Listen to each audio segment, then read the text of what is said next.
The afternoon sunlight streaming through my studio windows illuminated the sketches scattered across my drafting table as I put the finishing touches on my latest collection. Each design represented months of careful development, from initial concept to detailed construction notes. The emerald silk evening gown I'd been perfecting featured hand-sewn beadwork that caught the light in subtle cascades, creating movement even when the garment hung still. "These are absolutely stunning, Jordan," my sister Claire said, running her fingers along the fabric samples I'd arranged beside each sketch. "The craftsmanship in this beadwork alone must take hours per piece." I smiled, adjusting the drape on a champagne-colored cocktail dress that hung on my dress form. 14 hours for the bodice, another 8 for the hem detail. But that's what makes it special. You can't replicate this kind of handwork with mass production. What Claire didn't know was that my designs had already caught the attention of several high-end retailers in New York and Los Angeles. After 8 years of freelance work for various fashion houses, I'd finally built the reputation and client base to launch my own label. The collection we were reviewing represented the culmination of everything I'd learned about luxury fashion design and construction.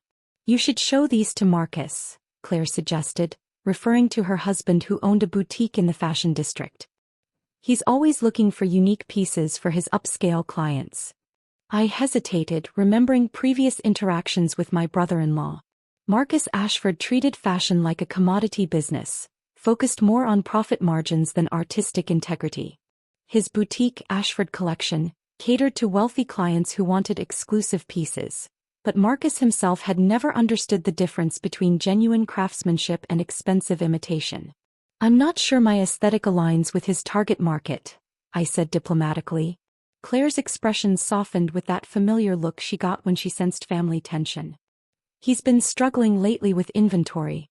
His usual suppliers aren't delivering pieces that excite his clientele. Maybe your designs could be exactly what he needs." Against my better judgment, I agreed to meet with Marcus the following week.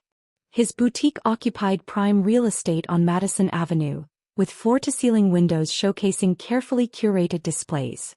The interior featured white marble floors, crystal chandeliers, and strategic lighting that made every garment look like a piece of art. "Jordan," Marcus called out as I entered, his voice carrying that particular tone he used when he wanted something. "Claire said you've been working on some new designs. Let's see what you've got." I opened my portfolio carefully, revealing the sketches and fabric samples I'd spent months developing. Marcus flipped through the pages quickly, his businessman's eye scanning each design for commercial potential rather than artistic merit. "Interesting work," he said after a cursory review. "Very detailed. But I have to ask, are you thinking about this from a business perspective? These look expensive to produce." "Quality fashion requires investment," I replied. "The clients who appreciate this level of craftsmanship understand that they're paying for something unique." Marcus laughed, the sound echoing off the boutique's marble surfaces. "Jordan, I've been in this business for 15 years. Clients want to feel exclusive, but they don't want to wait months for custom work. They want beautiful pieces they can take home today." I felt the familiar frustration that came with trying to explain artistic vision to someone who saw everything through a purely commercial lens. "These aren't meant to be mass-produced, Marcus. Each piece is individually crafted." "And that's the problem," he said, closing my portfolio with a decisive snap. "You're thinking like an artist instead of a business owner. Successful fashion is about finding ways to deliver luxury aesthetics at scale." Over the following weeks, Marcus's boutique began featuring pieces that looked remarkably similar to my designs. The beadwork was machine-applied rather than hand-sewn, the fabrics were high-quality but less expensive alternatives, and the construction was simplified for faster production. But the overall aesthetic, the silhouettes, and even the color combinations were unmistakably mine. I discovered the copies during a visit to Claire's house, when she excitedly showed me photos from Marcus's latest trunk show. There, displayed on professional models in the boutique's elegant setting, were my designs transformed into commercial interpretations. "Aren't these gorgeous?" Claire gushed, scrolling through the images on her phone. "Marcus said they're inspired by current European trends, but they remind me so much of your sketches." My chest tightened as I recognized not just the general aesthetic, but specific design elements I'd developed over months of careful refinement. The asymmetrical draping on the emerald gown, the graduated beadwork pattern on the cocktail dress, even the unique neckline treatment I'd spent weeks perfecting. All of it had been copied and simplified for mass production. They're quite similar to some pieces I've been working on, I said carefully, not wanting to put Claire in an awkward position. Maybe great minds think alike, she replied with a nervous laugh. The confrontation happened the following Saturday when I visited the boutique directly. Marcus was in the middle of a sales presentation with a client, gesturing enthusiastically toward a display featuring my copied designs. These pieces represent the cutting edge of contemporary fashion, he was saying to an elegantly dressed woman in her 50s. The designer drew inspiration from classical European techniques but adapted them for the modern woman who appreciates both beauty and practicality. I waited until his client left before approaching. Marcus, we need to discuss something. He turned toward me with that confident smile he wore when he thought he held all the advantages. Jordan. Perfect timing. I was just selling one of our most popular pieces. The emerald gown has been flying off the racks. The emerald gown that's based on my design, I said quietly. His smile didn't waver. Your design? Jordan, these are original pieces created by our European design team. If they happen to share some aesthetic similarities with sketches you've been working on, that's just the nature of contemporary fashion trends. The casualness of his dismissal was breathtaking. Marcus wasn't even attempting to deny the theft. He was simply reframing it as coincidence. Marcus, you copied my specific design elements. The beadwork pattern, the draping technique, even the color palette. These aren't coincidental similarities. He leaned against the marble counter, his expression shifting from feigned innocence to cold calculation. Jordan, let me explain something about the fashion industry. Ideas aren't property. Execution is what matters, and execution requires capital, manufacturing relationships, and market knowledge. I felt my hands clench involuntarily. So you're admitting you copied my designs? I'm saying that originality is for people who can't make real money, he said with deliberate cruelty. You can spend months perfecting hand-sewn beadwork for pieces that'll sell to maybe 3 clients a year, or you can adapt those concepts for a market that actually exists. The words hit me like a physical blow. Marcus wasn't just stealing my designs. He was dismissing the very principles that made my work meaningful. In his world, artistry was just raw material to be processed into profit. You're probably right, I said quietly, nodding as if accepting his logic. Marcus's expression relaxed, clearly believing he'd won the argument. I'm glad you see it that way. Look, if you want to continue working on these artistic pieces as a hobby, that's fine. But don't expect the market to reward that kind of inefficiency.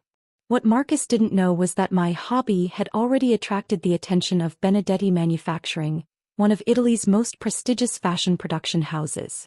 They'd contacted me 6 months earlier after seeing my work at a fashion industry showcase, expressing interest in a partnership that would allow them to produce limited runs of my designs for the European luxury market.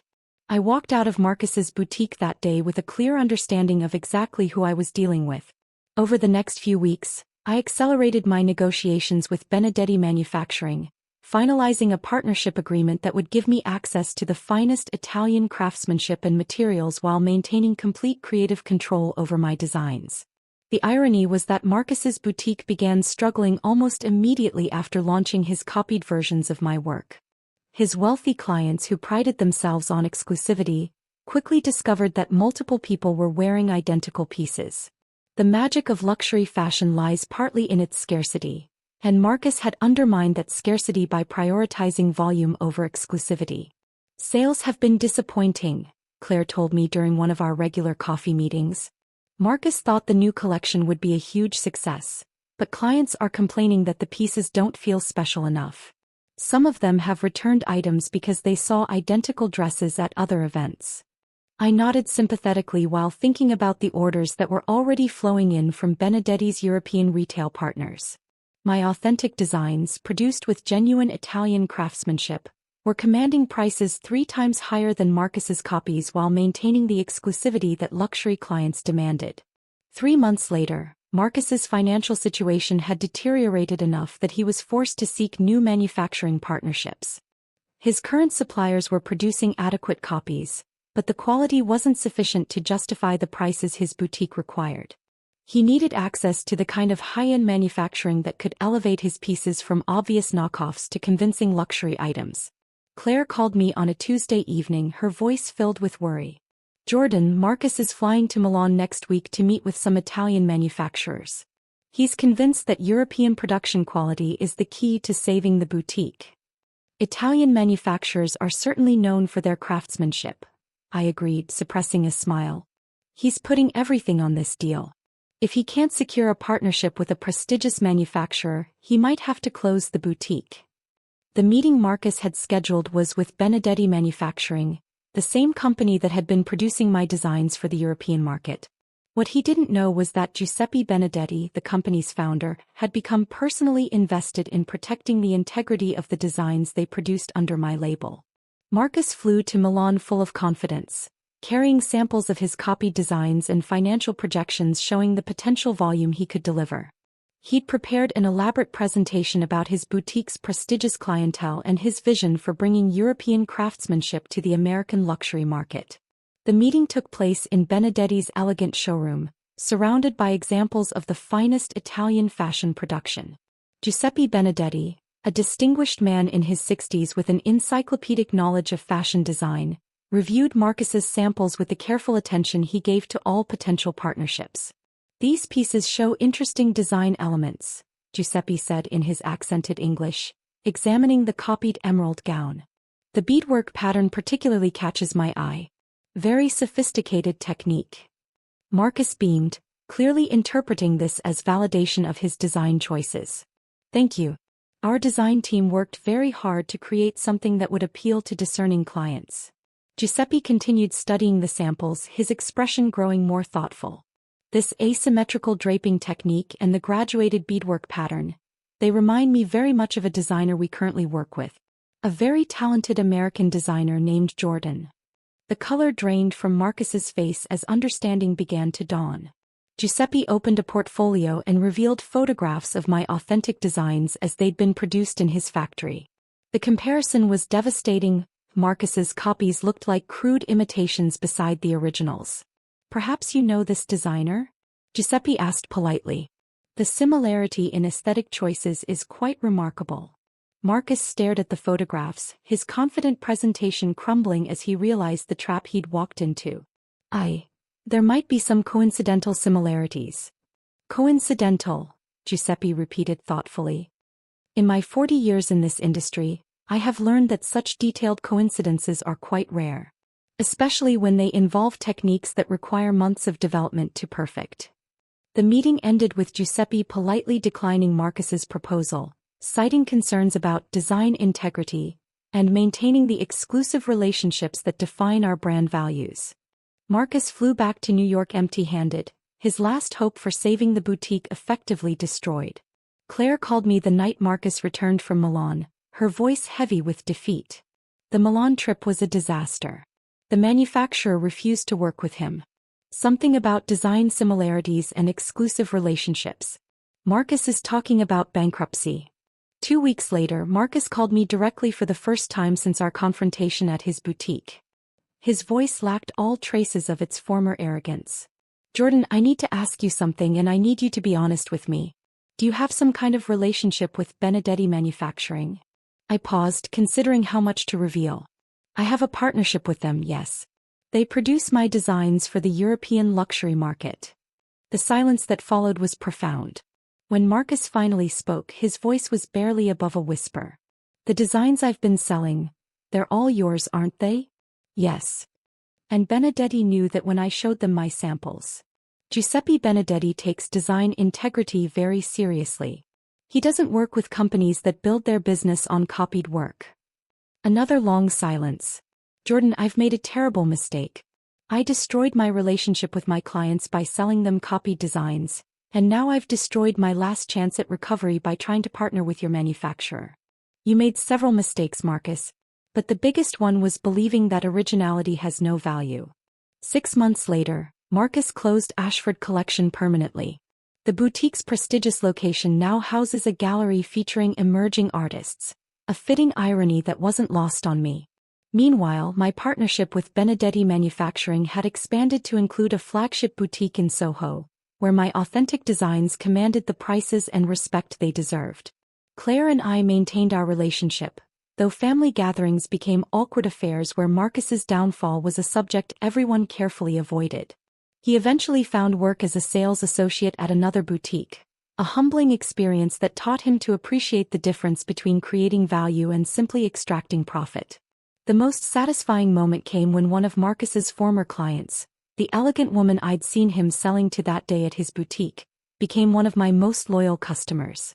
She discovered my authentic work through the Benedetti partnership and immediately recognized the superior craftsmanship. "I knew something was wrong with those copies," she told me while being fitted for a custom evening gown.